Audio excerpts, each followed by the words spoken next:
Welcome to today's Search Engine Journal webinar. Hope you're having a great day, and we're thrilled to have you here with us. I am joined by Wayne Jahansky of iQuanti, and today we are talking about ways that you can diagnose traffic loss, discover what may have caused it, and determine how you can address it. Wayne, thank you for being here with us. Before we get into some general housekeeping, can you tell us a little bit about you and iQuanti? Yeah, absolutely. Thanks for having me. I have had a long career. I started before Google actually launched. So I've kind of came up the ranks in all kinds of facets, starting in UX development, developer, code base, and of course, getting that into search. Search back in the old days was more of a necessity versus what it is now. We would build websites and the traffic just wasn't there, and you'd have to kind of understand how to get into Excite and Ask Jeeves and Lycos and all of the old names that used to kind of be out there. Following that career, kind of grew up through all of the aspects of that and got into more of the leadership and executive track of things. And now with iQuanti, I head up the search and site experience industry, or the pillar within our organization. iQuanti is a digital performance marketing agency focusing in demand search and analytics and development, as well as paid and organic search with site experience and CRO. So happy to be here. Excited to kind of go through some kind of in-depth conversations here. Awesome. Well, I'm going to try to keep my part of this really short so we can get to it. First of all, if anybody out there watching today has any technical difficulties, use the chat box to let us know. There are separate tabs for questions and chat, so take just a second to get familiar with those functions. They're in the top right of your screen. We do have a poll for you. It'll be found under the poll tab, and there is a handout that Wayne will be talking about later on. So chat is where you can talk amongst yourself and us, of course, and Q&A is for questions, but we can move those over if you do put one in the chat box. No worries. We will answer as many of them as we can at the end of the presentation. There's also a closed captioning option. It's up in the top right hand as well, so if you look for that. And then we'll do our best to link to any resources, but if we miss one, just use that chat function to ask. Resources will also be included in the recap email that you will receive after today's webinar. And so we ask that you do stick around. We have a short survey for you. It can take about 3 minutes or less, and this information helps us gauge what works and how we can make SEJ webinars more useful for you. And lastly, you will receive this full recording of this session later today, so watch your inbox. It'll have the resources, and that's enough from me. Wayne, it's all yours. I'll be back Wonderful. for that poll and Q&A. Thank you. As we get started too, from my end, just to echo some of the housekeeping stuff, if you do have questions, obviously we may not have time to get to everything, but please ask them anyway. I will make sure and try to personally respond to everything in a follow-up and get either a recording or an email back to you somehow, some shape. So I want to make sure and get everything answered for you.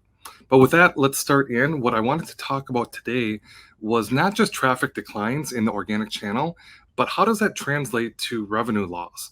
Now, as an SEO practitioner and a channel manager, we of course are looking at the traffic, the ranks, the metrics, the KPIs of the channel itself.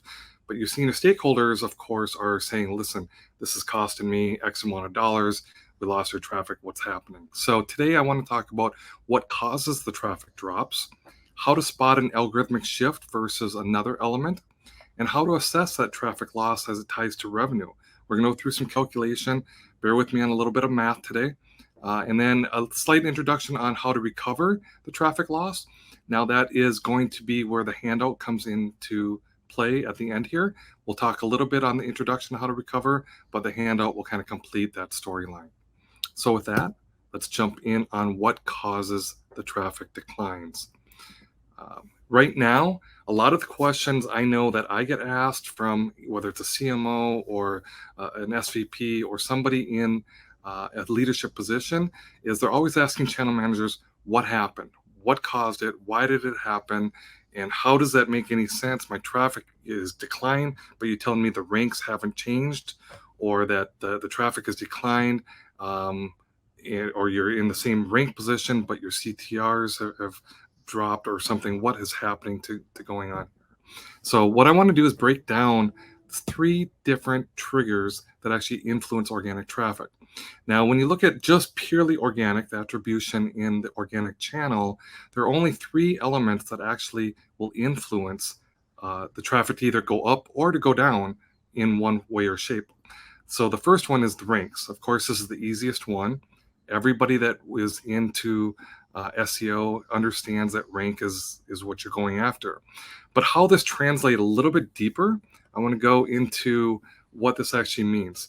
There's a CTR curve for both non-branded ranks and branded ranks. Now, you're displayed on the table here on the right-hand side is kind of a generic one that we would use, but every brand on every industry will have its own type of CTR curve. So if you're not tracking this, my encouragement would be to track a CTR curve with some data points over a period of time, and then check against this how that fluctuates. But as you kind of create your own CTR curve, it's going to help influence everything that you need to do, not only from an organic traffic loss, but from also a forecasting standpoint in the future. So let me jump into how we read this here. A first position non-branded term, and most of the traffic we're going to talk about today is going to be non-branded. Branded ranks usually hold the same, a little bit of a difference. You can apply this model to the same outcome on branded, but for the most part, this is contributing to non-branded traffic or non-branded ranks. So if you're in first position, typically you yield an 18% CTR, where second position is 10%, and if you look at fourth position, it's 5%. So even that extreme dramatic change in 5% versus 10%, when you look at fourth position to second position, it's very meaningful. You're going to double your traffic from moving from fourth position to second position just by the sheer CTR value. So when we look at the equation keyword volume times CTR equals traffic, what we're doing here is we're taking the volume of the term, multiplying it by the CTR rate, and that's the expected attribution of traffic at that particular keyword level. Okay, so as we kind of look at the next trigger beyond rank is the volume of the term. Every particular keyword has got a matching search volume, and that search volume is representative of the consumer demand, meaning that there's so many X amount of searches. In the example here, 39,500 for keyword 1 in month 1. That means 39,500 times or impressions that the keyword is being seen. And if that is consistent month over month, that's great, but demand changes, market trends change. So in this table, we're showing an example that you may have month 1 and 2 equal, but month 3 dropped from 39,500 to 17,400. Now that alone is going to give you logical sense that the market has shifted, the demand has dropped, not as much volume in there, so that's going to contribute to some of the organic traffic lost. The key as we kind of go through here is understanding the elements, and then doing the math, doing the attribution, and then understanding what's going to happen. And that's what we're going to keep walking through here. Last one is going to be the CTR. The CTR is that table that we talked about. So that can change as well. I have seen rank positions that in rank 1, position 1, you yielded a 14 or an 18% CTR rate. By the time, whether it's month 2 or month 3 in this example, that same rank position has dropped to 14%. Question is why? Well, there's a lot of influences of why. Why could be the second position has got maybe some schema markup that influenced a click-through.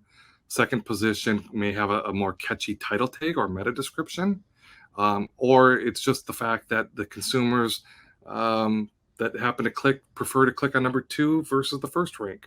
There's a lot of influences, but what you're going to see is that this particular, trigger is going to change month to month. If you were to track this every month over month on every keyword, you would see fluctuations in here.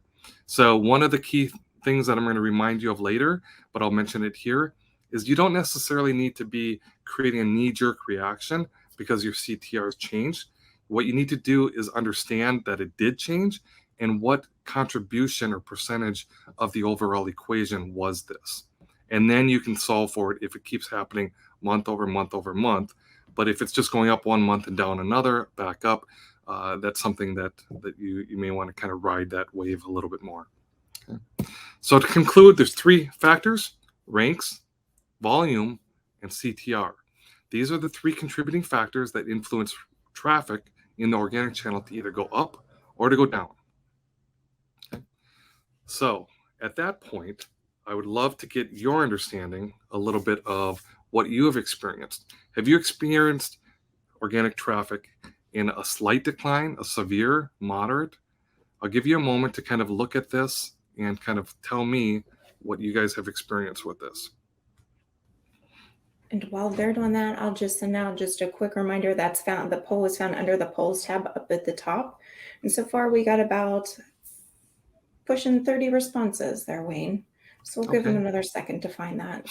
So Great. far, the winner is mid decline. So the majority are experiencing like a 10 to 25% decline, it's looking like.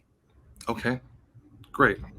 And what we're going to do, we're going to talk here quickly as we move through this about some of those declines and how to identify differences from a severe to more of that mid.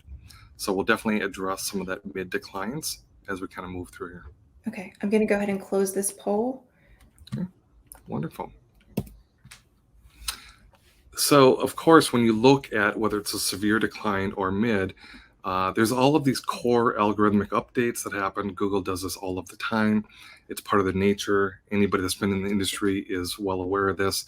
We all kind of have to say it's not you, it's us. It's kind of what Google's always says on that. And what we have to do as practitioners is understand what does that mean and how do we communicate that to a leadership or the stakeholders within the organization. As a stakeholder or a senior leader, you want to be able to identify and guide your teams as well if something is algorithmic or not.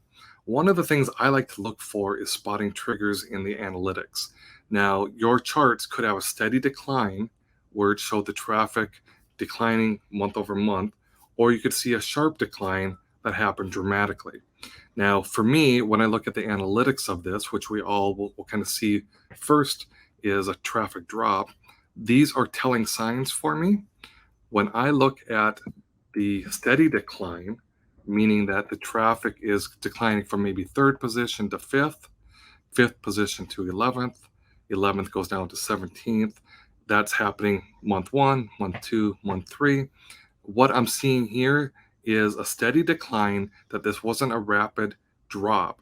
And the most common cause of a steady decline is typically, not always, but typically is an authority. An authority metric would be one of two things.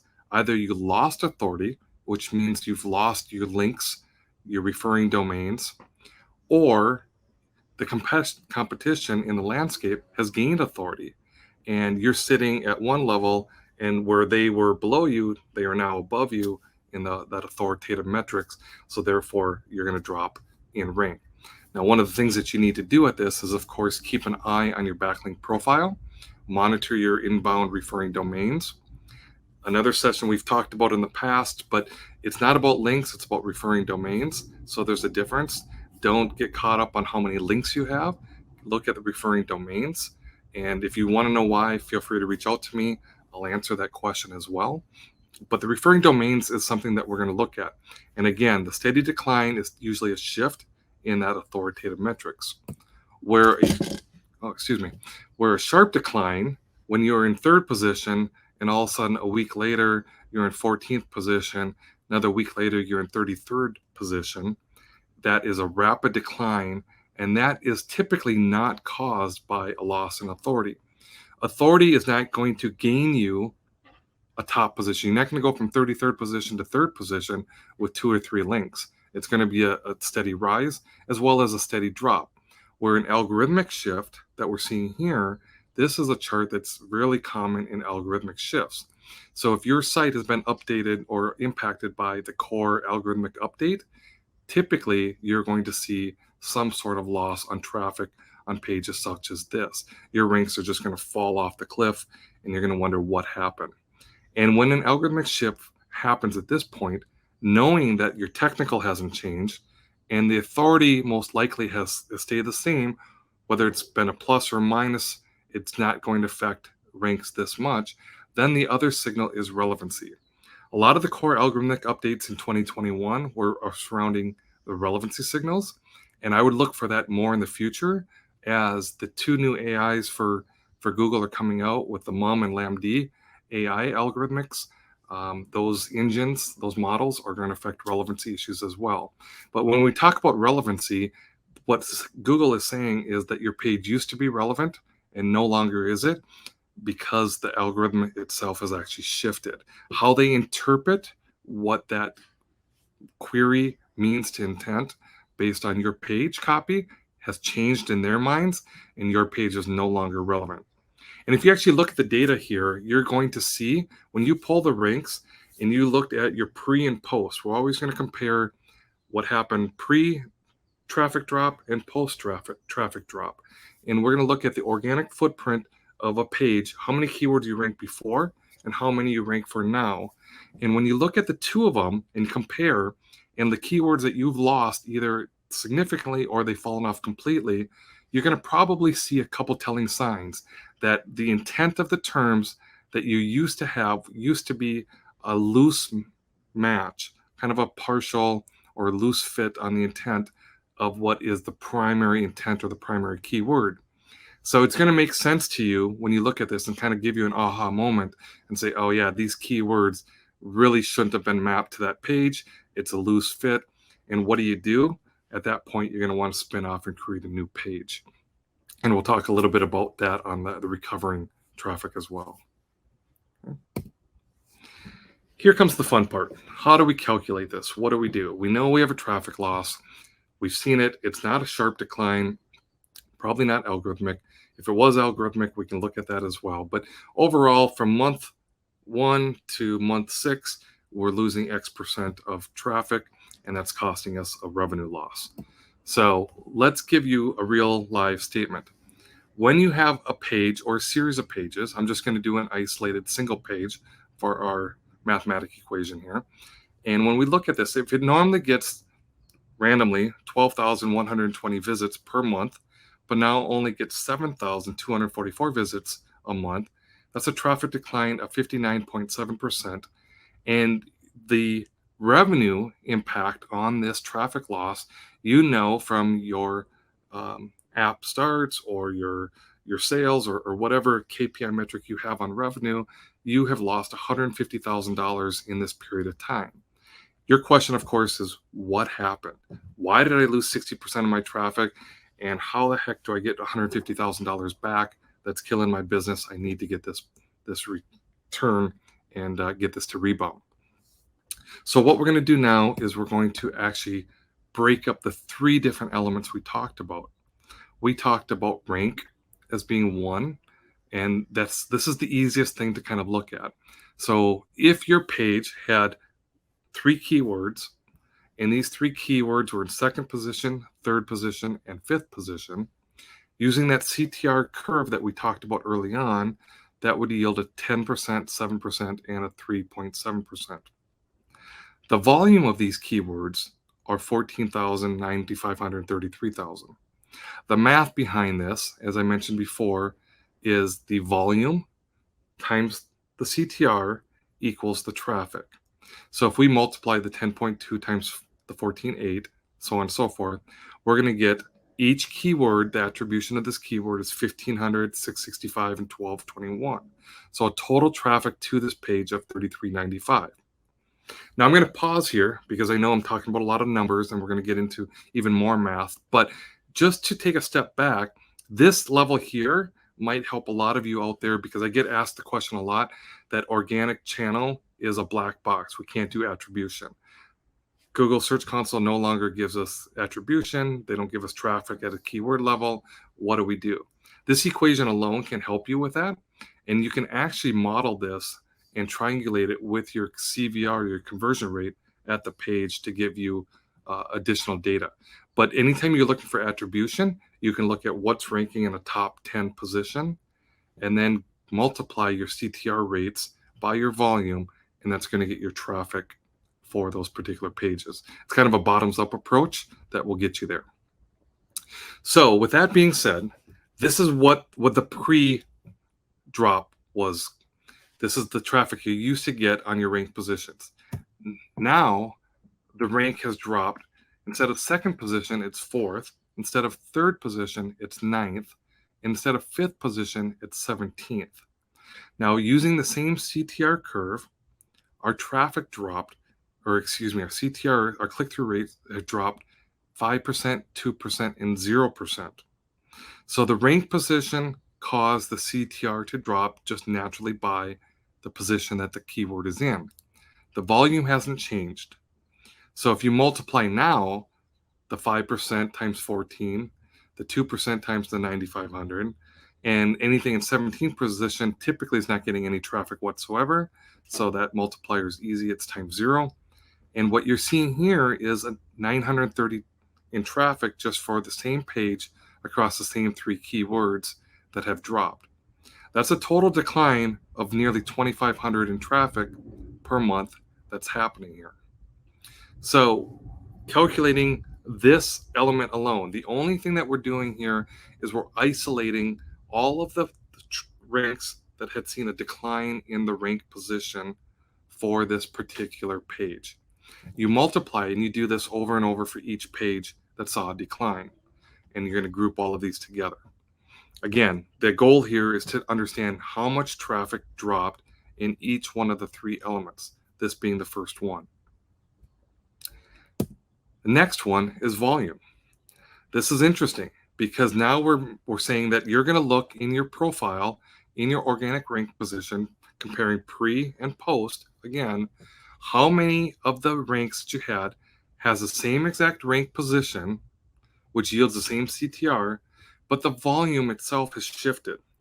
So the volume that you used to be, this is the pre, and when you look at the post, same exact rank positions, which yields the same CTR positions, and now that post is going to be reflective. You take the same multiplier, the CTR times the volume, and what happens here is that shows you that the traffic to the same exact keywords in the same position are actually getting less traffic. This is one of those hidden type of values that people kind of overlook, is that a shift in demand can actually cause a loss in traffic, even by maintaining the same exact rank position. Typically, your reports as a practitioner, you look and say, oh, I was in second position before, I'm still in second position now. That's not the problem. So what happened? Why did traffic go down? But we forget to look at the volume. So in this exercise, it allows us to look at the volume as this happens. So this particular contribution is we have a little over 1,000 in traffic decline just because the volume of the keywords has shifted. Of course, lastly is the CTR. Now this one you have to be a little bit careful because the CTR rates are going to change if the rank position changes. We know that. So the filters that you're going to set on your pre and post comparison are what has the same exact rank positions and the same volume, but a different in CTR value. Okay. So what we're looking, actually forget about, you're going to have the same rank position and the volume were calculated already differently, but the CTR is going to be different based on the same rank position. So what I mean by that is if you're in second position and you used to get a 10% and now you get a 7.4, and you're in a third position, you used to get a 7% and now you're at 5, these are all going to affect the traffic as well. Same multiplier, so it's CTR times volume yields traffic. I know it's a lot of math that we're going through here, but you do this on every page that you're looking for, and what you end up getting here is when you total and sum all of these together, you actually now have attribution of what happened.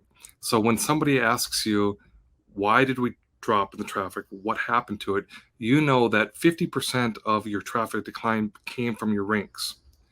But what you didn't know most likely is that 21.5 or 22% came from a volume. The market demand shifted.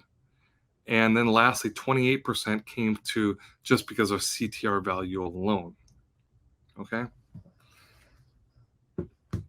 So the key to this is looking at each one of these aspects individually.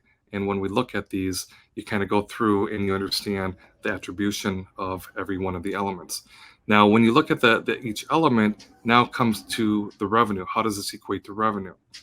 Again, if you add the revenue model, and for practical purposes, this page normally converts traffic at a 3% conversion rate. And if those are like application starts and you get a 7% closure rate and an average funded rate of $10,000, you know that your traffic, you would take your traffic times the conversion rate, and that's going to give you your applications. So if you have 363 applications times a 7% closure rate, you're going to have 25 new deals. And if each one is worth $10,000, that's a $250,000 value. So that is the pre. That's our kind of our statement, our factual data. This is our page. And the key part here is understanding the conversion rate that's applied to the traffic. And then, of course, your revenue model, which is your closure rate and how much is funded. At this point, you look and do the same exact of after the post, the traffic drop. So the total traffic after the drop was 4876. And you take the same thing, the traffic, 4876, times the same conversion rate, you're making that assumption that the conversion rate has changed. And the yields 146 apps. And at that point, 7% closure rate, 10 deals instead of 25, $10,000 per deal still. It's a revenue loss of $150,000. So now we know that this traffic cost you $150,000, and this is why and what happened. Now, of course, if you go through this exercise, you could apply the same model and the same framework if for whatever reason your traffic maintained the same, but your deals and your revenue changed or was lost. Then you would be looking at the conversion rate and the closure rate. So the 3% and the 7% would become your variables. But you could apply the same type of method to the same thing here. So when we sum all of this together, we know that the revenue loss was $75,000 had to be attributed to the ranks, the traffic, and $32,000 to the volume, and $42,000 to the CTR. So now when you kind of come up with a strategic plan, the idea is to tackle each one of these because they will all require an individually different strategy in order to kind of go after this. But the key here is to know what actually happened, where did it happen, and how much was affected. What you're going to end up trying to ask yourself in questions is, one, was this good traffic to begin with? Number two, is it traffic I want to get back, or do I need to get back for this? And of course, you think that the answer is yes because of the lost revenue, but I've had some clients will tell me that, well, that wasn't really the most amount of traffic anyhow. So it didn't have, our conversion rate on that page wasn't 3%. It wasn't an acquisition page. It was a blog page, and the blog page gets a 0.5% conversion rate. So that traffic wasn't entirely meaningful, and it's not worth the investment in order for me to rebound that. But it gives you that intelligence and that insight that you need in order to make those informed decisions.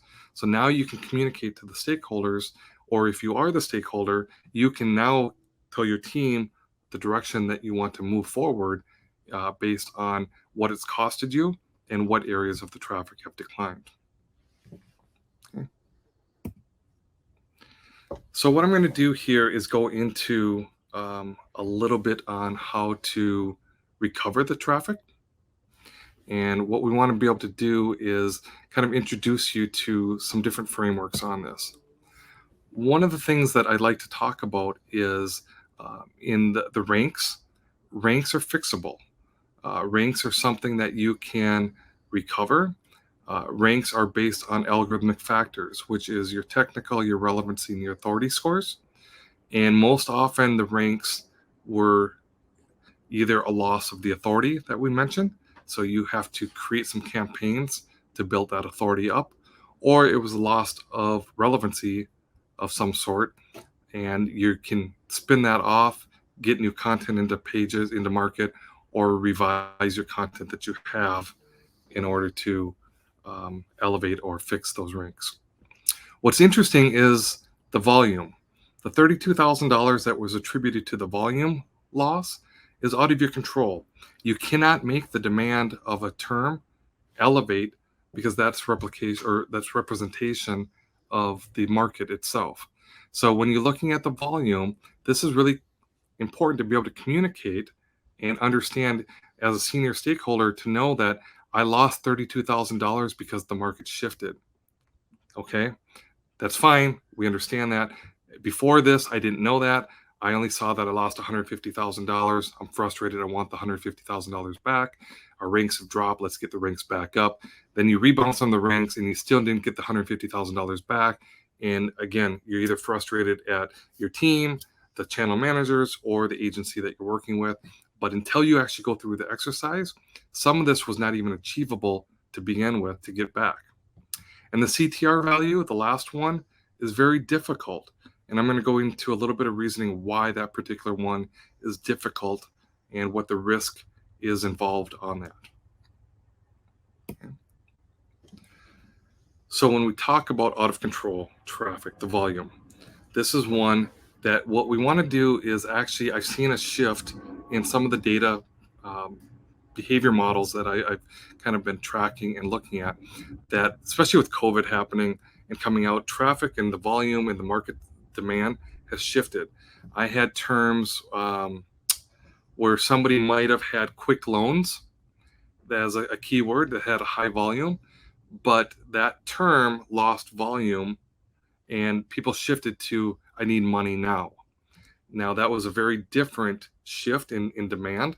So the traffic and the volume had been affected by that particular term, but the volume itself actually shifted to another keyword or another term. So what you want to look at is, one, did that shift to another term based on similar intent? And you're going to have to go back to the keyword research to see what happened there and if there's other additional volume. Or did another page on your site actually pick up that traffic?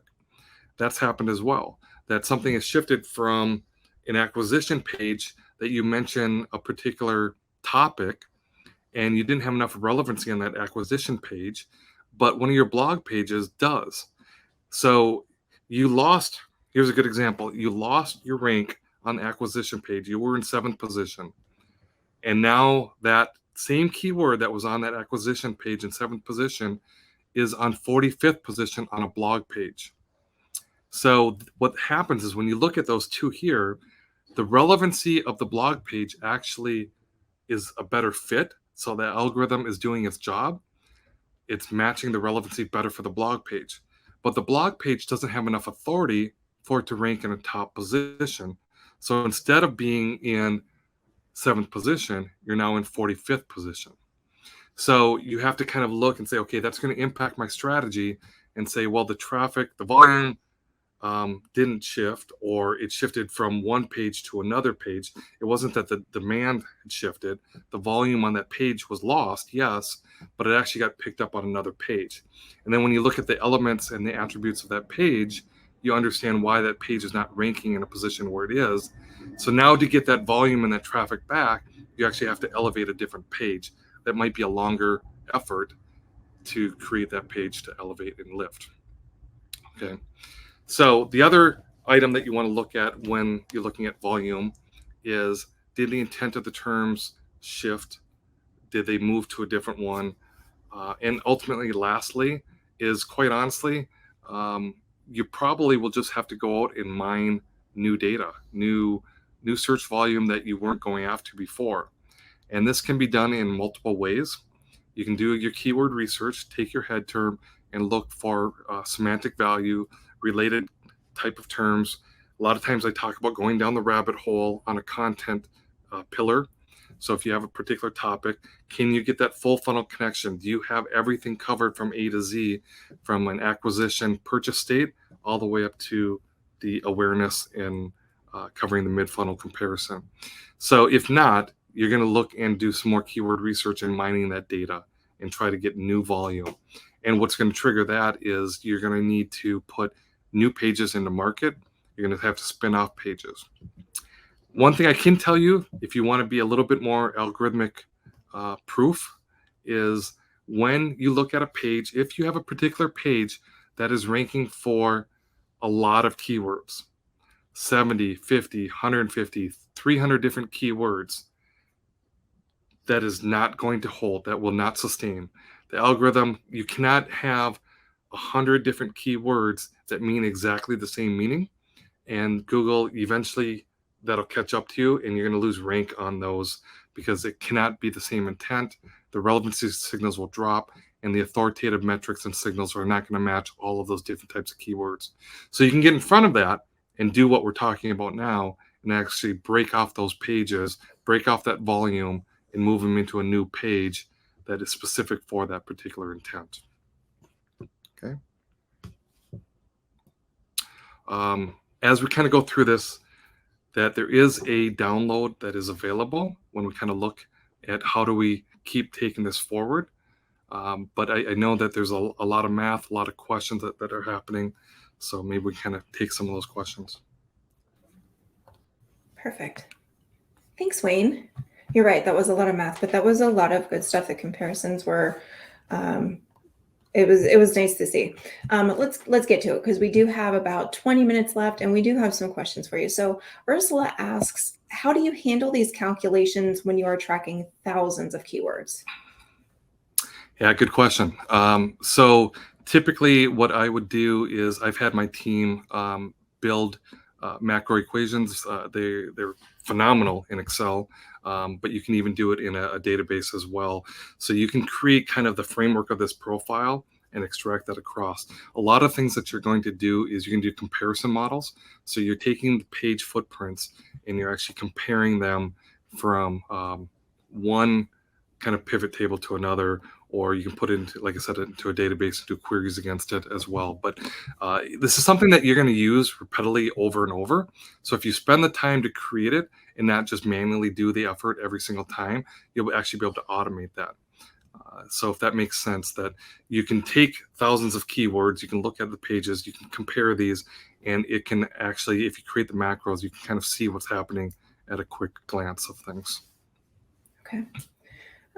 So Helen has a question, but I think that you just answered it. She was asking if you have an Excel template with these.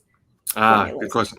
So it's funny. We did start with Excel and we've worked on this, but I'm actually having our team, we're building something a little bit more intelligent, a little bit more modeled based. That my ultimate goal would be to put in a couple URLs and select a time period, and it would pull all of the data automatically. And it would calculate all of this as well. So I'm kind of in the process of building a massive calculator that will do this because this is something that happens quite often. But I can look back I'll look back, Heather, and see if there's a template that I have that I can pass on to you. But of course, you can modify that as well. So I'll see if there's something available. Perfect. Elsa asks, how would you advise scaling this type of analysis across an entire website? Or does it need to be done on a per page or per keyword level only? Great question. So what I typically like to do is first, when you look at traffic loss and you originally hear we had a decline in traffic, the very first thing that you need to do is figure out what pages actually had the decline in traffic. So if you have 1,000 pages on your website, not all 1,000 pages are going to require any analysis. You might only have 20, 50, or 100 pages that actually saw a decline in traffic. Let's say that 1,000 pages, it's a high number, 500 pages. The 80-20 rule typically always exists. And what I mean by that is you're going to get kind of paper cut to death on a lot of pages will have small keywords, small volumes, 70, 50, 140 type of volumes that might have fluctuated or changed, or the rank had elevated. But you're going to have the bulk of this that is going to be in the primary 80 percentile. And that's going to most likely be represented by 20% of the URLs. So when I look at this, I kind of have a last element, say, okay, well, I may not get to 100% attribution, which is okay. I will figure out that the traffic was, out of these three components, I solve for 78% of the total loss, or 85% of the loss. The other 10 or 15% could be just the noise of all of the other pages, and it's not worth doing the analysis on everything else. You're going to probably see a trend out of the analysis anyhow. And so with that being said, I start with all of the pages that had a decline. And then I sort those pages based on the amount of traffic that had a decline. So if you have 5 pages that had, I don't know, 10,000 or more um, in traffic declines, obviously that's a big deal. If you had 5 other pages that had 2,500 loss, of course that's important too. But if you have 50 pages that only saw a decline of 100, 70, 50 in traffic, you might kind of look at that as noise and you don't need to do the analysis on that. So I kind of prioritize based on that to give me what I'm looking for. At the end of the day, what we want to try to solve for is primary keywords that had dropped, rank positions. I want to be able to communicate to the stakeholders and our clients where their actual loss came from, what trends, and ultimately what somebody's looking for is what now. There's a so what value, but there's kind of a now what value as well. So the so what is what happened, but the now what is really what's important. What do we do? How do we get this back? And you have to be able to have an intelligent conversation with either your client, your stakeholders, your teams, whatever it is, and say, how much of this is really meaningful? What do we want to actually do to go after to get this back? And level set the expectations. Some things, as we mentioned, are not completely achievable. You're not going to change the market demand. But what you want to know is what do you want to go after? And that's going to influence your strategy, or it's going to at least pivot it based on the traffic loss. That was a great answer. So Althea is asking, what tools are people using to measure declines in monthly search volume? Sure. So typically, you're going to get your traffic, your analytics. So whatever analytics platform, some people might be just on Google Analytics.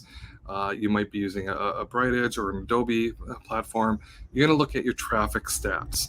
And at that, then you're going to pull organic keyword rankings.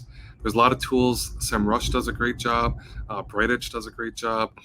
There's all web ranks. There's a lot of tools that will get you rank traffic. What you want to be able to do is get a historical period. So you want to pull the footprint of a page, not just the keywords that you're tracking. That's an important distinction. You're not looking at just the keywords you're tracking. You want to look at all of the keywords that were contributing to traffic. Now, the great thing is if you have a profile and an organic footprint of 50,000 keywords, you don't need to look at all 50,000 keywords. You only need to look at what was in a top 10 page one position, because those are the only ones that are contributing to traffic anyway. So you can eliminate a lot of the noise right off the bat. But you would use either your analytics or your rank tool to pull the pre and the post. You need to compare the 2 time periods to figure out what happened with the rank. So don't just pull the ranks for today. You need to pull the ranks of what happened 2 months ago or 3 months ago when the traffic loss, before the traffic loss occurred. Okay, so that brings us kind of into a good question that Christine asked. What time period should I look at when looking at loss versus a cyclical up or down shift in traffic? Good point. Good point. So what you would know is any of your seasonality. So you're going to apply a seasonality filter. If you know that you're in a down period, an up period, that's not a traffic decline, you're going to eliminate that noise or eliminate that variable. What you really are looking for is if you're coming into your peak season and all of a sudden you see a drop in decline, and that is not normal to you, those are going to be indications. But you do want to apply any seasonality if your business has it. A lot of businesses don't have any seasonality. The seasonality not necessarily affects everything, but it could actually affect the search volume too. So keep that in mind, that there are different things, different terms that will be influenced by the season or what's happening in the market as well. So if you're following trending data, it could be anything from what's happening with the war in Ukraine. It could be COVID. It could be anything that is kind of not evergreen. Those are going to have fluctuations that are going to kind of go up and down. You need to expect those. But if you're doing things that are evergreen content and your ranks are typically stable year over year, month over month, those are going to be easier to do. And your time period, of course, is you want to get a good snapshot of the pre. So you may want to look, I always like to look at what happened as a rolling 3-month prior to the drop. And then, of course, what happened after the drop. And I look at those 2 time periods. Great. Okay. Manish is asking if you have any updated guides on industry on industry wide guides on click-through rates. We do. We have some that we publish. We also publish a Quantity Quarterly that just talks about trends based on industry, and it's a little bit more holistic. It includes organic search, but it also includes paid search and just industry trends in itself. We typically follow a lot of finance and retail, but we have that we publish on a quarterly basis, and that is free and open to the public. But we also have different click-through curves based on different types of industries as well. So feel free to email me and I will try to get that to you. Perfect. And Manish, I know the next slide has Wayne's information, and we'll make sure that we get it before we get off of today's recording. Great. So Pearl is asking, what's your process in targeting low volume keywords and long tail? So here's my thought. Every business has got kind of a different threshold, and that threshold is typically based on two different elements. One being the amount of effort or resources or investment they're willing to put in, and again, how much, sorry, not the effort, the effort to execute and the resources required. So the other thing is the type of business on a niche. You could have a consumer-based business where the search volume, I don't look at anything under 1,000 search volume, because for the brand to invest into getting the page created, put it in the market, go through their rigorous kind of process, and then to actually build authority to that over time, there's a certain amount of money on there that takes, and then that needs to be able to kind of give you an ROI at the end of what that traffic and the conversion would be.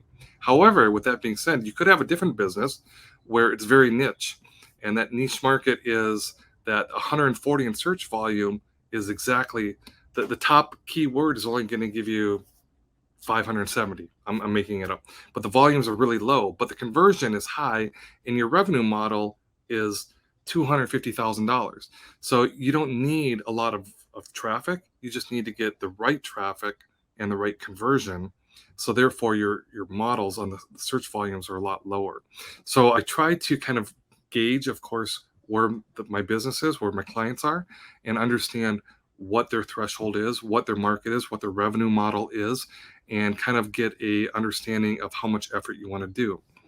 Another example on that is small businesses. Small businesses can react. They're a little bit more nimble, and for them to bring something into market really is not a big deal. They create a piece of content, they upload it to their CMS, and it's live. Enterprise SEO, that's not the case. Enterprise SEO has a lot more of a process. You have to go through multiple stakeholders, brand stakeholders, product stakeholders, legal compliance. There's a lot more to this that needs to get a simple page or change to a page in the market, and it could take months. So that is also an kind of influence on what you want to do. So kind of break down, are you a small business that can react quickly? Is it more difficult for you to add a piece of content, or is it super easy? Or are you an enterprise that you have to kind of hit a home run every time you get up to bat because it takes a lot of effort? And I would gauge those two things. But depending on which one is, if you're a smaller one that's more nimble, you can go after a lot of volume. You can go after the small volume. But keep in mind that as you do that, everything is, just because you put content in the market, it won't take traction. Eventually you'll build authority, but your domain authority will trickle through the pages. And of course, your internal link strategies and other SEO strategies will help build that as well. Perfect.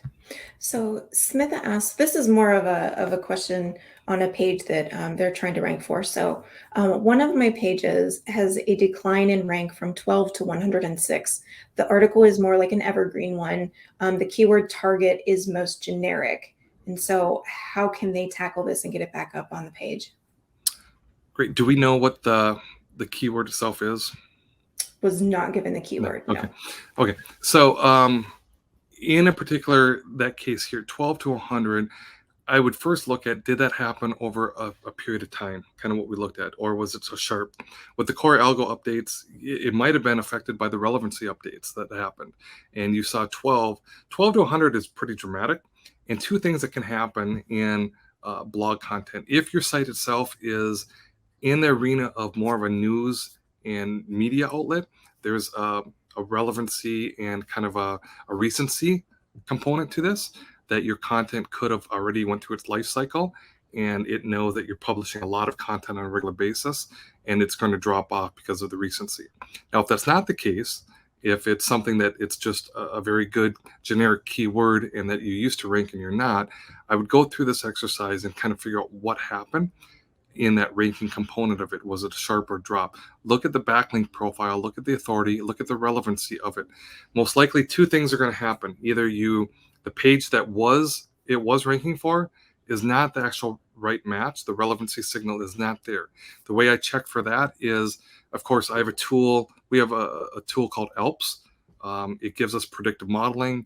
It mirrors and scores relevancy signals from the SERP compared to yours on the algorithm. And it gives us some transparency of really what is the problem. But if you don't have a tool like that, you can look at Google and see what's ranking for that keyword, compare the content to what you're doing, and then look at the differences. And you may notice that the relevancy of what's ranking now is not even close to the page that you have in market. So it could be a big shift in relevancy, or it could be a completely drop in the authority metrics. The last component, which is part of the handout, I encourage you to download, is technical factors. You could have had a technical issue that the caching, the rendering, the way it's coming out of the DOM, that when the bots crawled there was a problem in a technical manner that also caused a drop. And that drop is going to be reflective from that technical elements. And I list out almost all of the different technical elements in that handout. And you can kind of go through each one of those. I had a client that forgot a no index tag on a page, and they wondered why the page had dropped in the ranking. They were working on it. It was in beta. They were doing some testing. And then when they went live, they actually forgot to remove the no index out of it. Well, that plummeted the organic ranks because it switched from version A to version B. The no index tag was still on there. So it's a very simple thing. But with that, it doesn't rebound instantly. It takes time to come back onto that. Okay. Elizabeth, you just asked where is the handout. So Elizabeth, if you look at up at the top where the chat, the Q&A and polls, there's a handout tab up there too. So you can grab that up there. It'll also be included with the recap email that we send today. So we have a couple more minutes. I'm going to give you one more question, Wayne, and then we'll kind of, lest anything good flows through there, we'll let you close this out here in a second. So you brought up, that ALPS does some predicting. Pradeep is asking, how can I predict keyword volume based on seasonality? Right. So we actually have another tool that does some of that as well. But so we have two tools. One that we use for organic search, which is called ELPS. It's open and available to the public from a licensure. I believe that go ahead and email us. We can give you a free demo on how that works. We also have a tool called QSM that has to do with paid, and it can actually predict trends based on historical data and the algorithm as well. So you can kind of look and utilize both of those. But to give a quick plug on ELPS from an organic standpoint, it's a phenomenal tool. It is completely a game changer. It's the first time that it allows you to get complete transparency of the gap deficiencies at an individual page level and keyword level, and ultimately the algorithmic level. So I can look at a page and analyze page A with keywords A, B, and C, and compare it to what's ranking in the SERP now, and get a scoring of each one of those in relevancy, technical, and authority. And those scores are based on lookalike models that we've been tracking for over 10 years and hundreds of thousands of keywords over this time period, and kind of keep building lookalike models in order to get that ranking. Now it's sophisticated enough that we actually have AI built into the ELPS model, and it's providing kind of a fluidity based on algorithmic changes. But within that, it actually will show us where the gaps are. So we don't have to guess. When I look at a page, I know that you're 3 points less in relevancy, and you're 2.5 points in authority. And when we get into the authority, that gap is 250 referring domains, and it kind of gets you drills down deeper and deeper as we look at that. The other component of that is it has a simulation engine to it where you can actually take content. If you're a 4-point gap on the content, you can upload a piece of content in a WYSIWYG model that's not live on your website, but it's modeled on ALPS. And you can update the content and hit simulate, and it'll rescore everything on what that new content would look like if you actually uploaded it against the SERP, and it would predict your rank improvement or rank decline. It'll also do something where you may improve on one rank or 3 ranks, but lose on 1 rank. And this is important because you may improve on 3 ranks that have a total search volume of 720, but the 1 rank that you're losing on has a search volume of 2,900. Well, it doesn't make sense to improve 3 ranks of lower search volume and lose rank on a higher search volume. So now you can make some intelligent decisions on that tool as well. That was really good background. Okay, Wayne. Well, with that, I don't think we're going to have time. There were a couple other questions that came in, so Okay. we'll make sure that you get those. But I want to take a minute to thank everybody for coming to our webinar today. Wayne, thank you, and iQuanti for Thank being you very here. much. I'm just going to leave you guys with this real quick. We're going to send out a quick survey. Let us know how the webinar went. And after that, it's going to redirect you to another survey that iQuanti is looking to just gather a little bit of information about what your biggest SEO challenges are. So if you can take a second, I know it's only a couple questions. So if you can take a second and do that for them, they would appreciate it. And with that, we'll let everybody get back to their day. Wayne, thank you again. Great. Thanks, everybody. Thanks, guys. Bye. Bye.